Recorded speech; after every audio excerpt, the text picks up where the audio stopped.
Welcome back to Classic Stories and Fairy Tales, where we are reading the book titled Cranford by Elizabeth C. Gaskell. Today we will be reading Chapter 7 and Chapter 8, and I know you're all excited to get started on this, so let's go ahead and jump to Chapter 7, titled Visiting. One morning, as Miss Mattie and I sat at our work, it was before 12 o'clock. And Miss Mattie had not changed the cap with yellow ribbons that had been Miss Jenkins's best, and which Miss Mattie was now wearing out in private, putting on the one made in imitation of Miss Jameson's at all times when she expected to be seen. Martha came up and asked if Miss Betty Barker might speak to her mistress. Miss Mattie assented, and quickly disappeared to change the yellow ribbons while Miss Barker came upstairs. But as she had forgotten her spectacles and was rather flurried by the unusual time of the visit, I was not surprised to see her return with one cap on the top of the other. She was quite unconscious of it herself, and looked at us with bland satisfaction. Nor do I think Miss Barker perceived it, for putting aside the little circumstance that she was not so young as she had been, she was very much absorbed in her errand, which she delivered herself of with an oppressive modesty that found vent in endless apologies. Miss Betty Barker was the daughter of the old clerk at Cranford, who had officiated in Mr. Jenkins's time. She and her sister had had pretty good situations as ladies' maids, and had saved money enough to set up a milliner's shop, which had been patronized by the ladies in the neighborhood. Lady Arley, for instance, would occasionally give Miss Barker's the pattern of an old cap of hers, which they immediately copied and circulated among the elite of Cranford. I say the elite, for Miss Barker's had caught the trick of the place, and piqued themselves upon their aristocratic connection. They would not sell their caps and ribbons to anyone without pedigree. Many a farmer's wife or daughter turned away huffed from Miss Barker's select millinery, and went rather to the universal shop, where the profits of brown soap and moist sugar enabled the proprietor to go straight to London, where, as he often told his customers, Queen Adelaide had appeared only the very week before in a cap exactly like the one he showed them, trimmed with yellow and blue ribbons, and had been complimented by King William on the becoming nature of her headdress. Miss Barkers, who confined themselves to truth and did not approve of miscellaneous customers, throve notwithstanding. They were self-denying good people. Many a time have I seen the eldest of them, she that had been maid to Miss Jameson, carry out some delicate mess to a poor person. They only aped their betters in having nothing to do with the class immediately below theirs, and when Miss Barker died, their profits and income were found to be such that Miss Betty was justified in shutting up shop and retiring from business. She also, as I think I have before said, set up her cow, a mark of respectability in Cranford almost as decided as setting up a gig is among some people. She dressed finer than any lady in Cranford, and did not wonder at it, for it was understood that she was wearing out all the bonnets and caps and outrageous ribbons which had once formed her stock in trade. It was 5 or 6 years since she had given up shop, so in any other place than Cranford her dress might have been considered passé. And now Miss Betty Barker had called to invite Miss Mattie to tea at her house on the following Tuesday. She gave me also an impromptu invitation, as I happened to be a visitor, though I could see she had a little fear lest, since my father had gone to live in Drumble, he might have engaged in that horrid cotton trade, and so dragged his family down out of aristocratic society. She prefaced this invitation with so many apologies that she quite excited my curiosity. Her presumption was to be excused. What had she been doing? She seemed so overpowered by it, I could only think that she had been writing to Queen Adelaide to ask for a receipt for washing lace. But the act which she so characterized was only an invitation she had carried to her sister's former mistress, Miss Jameson. Her former occupation considered, could Miss Mattie excuse the liberty? Ah, thought I, she has found out that double cap, and is going to rectify Miss Mattie's headdress. No, it was simply to extend her invitation to Miss Mattie and to me. Miss Mattie bowed acceptance, and I wondered that, In the graceful action, she did not feel the unusual weight and extraordinary height of her headdress. But I do not think she did, for she recovered her balance and went on talking to Miss Betty in a kind, condescending manner, very different from the fidgety way she would have had if she had suspected how singular her appearance was. "Miss Jameson is coming, I think you said?" asked Miss Matty. "Yes, Miss Jameson most kindly and condescendingly said she would be happy to come. One little stipulation she made, that she should bring Carlo. I told her that if I had a weakness, it was for dogs."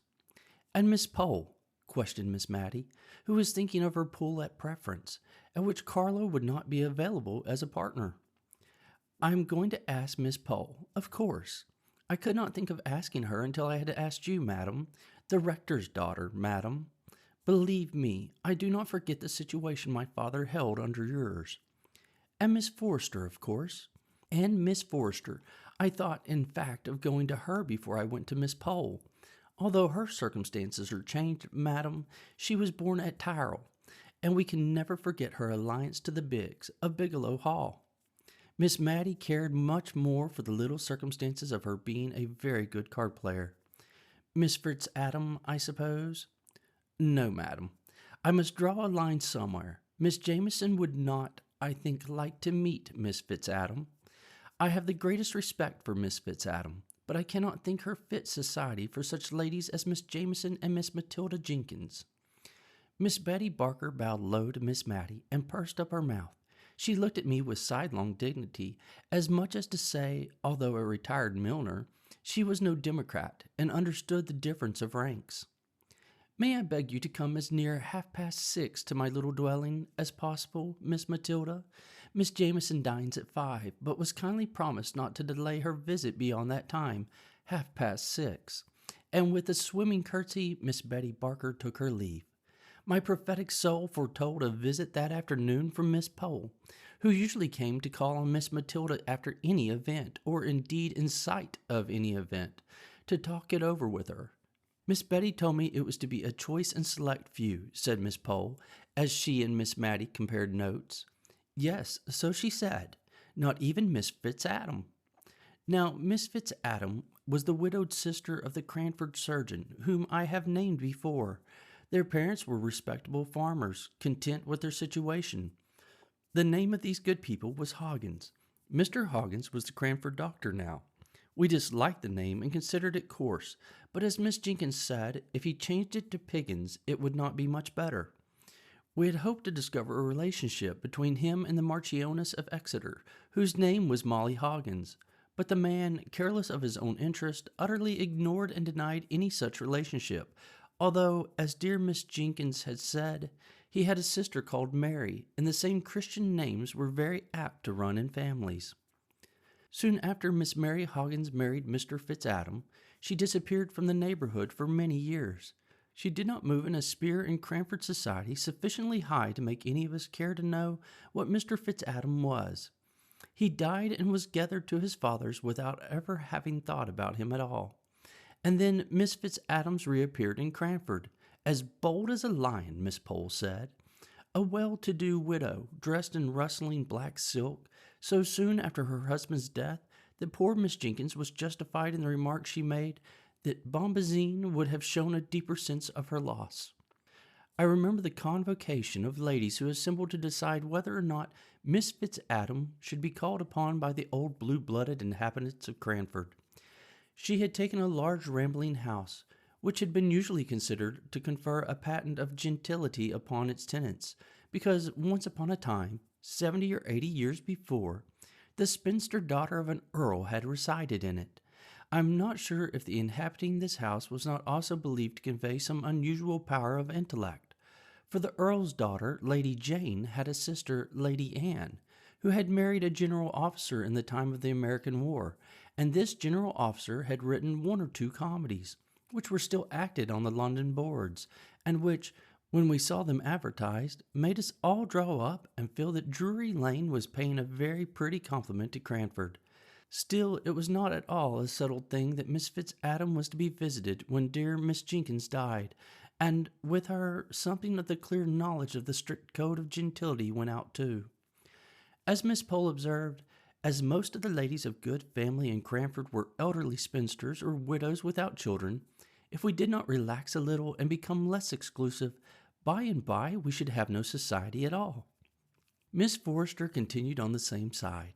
She had always understood that Fitz meant something aristocratic. There were Fitzroy. She thought that some of the king's children had been called Fitzroy. And there was Fitzclarence. Now, they were the children of the dear good King William the Fourth. Fitzadam. It was a pretty name, and she thought it very probably meant child of Adam. No one who had not some good blood in their veins would dare to be called Fitz. There was a deal in a name. She had had a cousin who spelt his name with two little F's, Folks, and he always looked down upon capital letters and said they belonged to lately invented families. She had been afraid he would die a bachelor. He was so very choice. When he met with a Miss Farrington at a watering place, he took to her immediately, and a very pretty genteel woman she was, a widow with a very good fortune, and my cousin Mr. Folks married her, and it was all owing to her two little F's. Miss Fitzadam did not stand a chance of meeting with a Mr. Fitz anything in Cranford, so that could not have been her motive for settling there. Miss Mattie thought it might have been the hope of being admitted into the society of the place, which would certainly be a very agreeable rise for Miss Hoggins, and if this had been her hope, it would be cruel to disappoint her.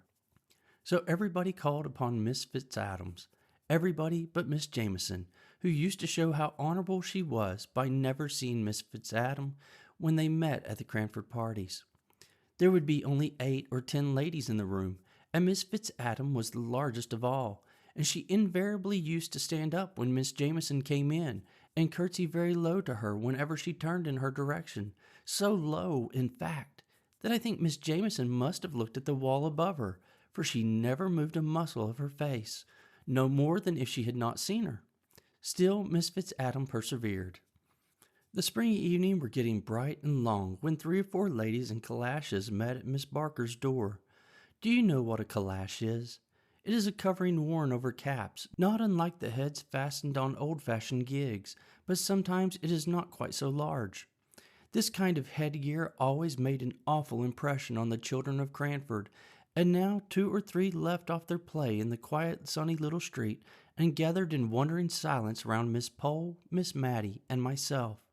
We were silent, too, so that we could hear loud, suppressed whispers inside Miss Barker's house. "Wait, Peggy. Wait till I have run upstairs and washed my hands. When I cough, open the door. I'll not be a minute." And true enough, it was not a minute before we heard a noise, between a sneeze and a crow, on which the door flew open. Behind it stood a round-eyed maiden, all aghast at the honorable company of calashes who marched in without a word. She recovered presence of mind enough to usher us into a small room, which had been the shop, but was now converted into a temporary dressing room. There we unpinned and shook ourselves, and arranged our features before the glass into a sweet and gracious company face. And then, bowing backwards with, "After you, ma'am," we allowed Miss Forrester to take precedence up the narrow staircase that led to Miss Barker's drawing-room. There she sat, as stately and composed as though we had never heard that odd-sounding cough, from which her throat must have been even then sore and rough. Kind, gentle, shabbily dressed, Miss Forrester was immediately conducted to the second place of honor, a seat arranged something like Prince Albert's near the Queen's, good, but not so good.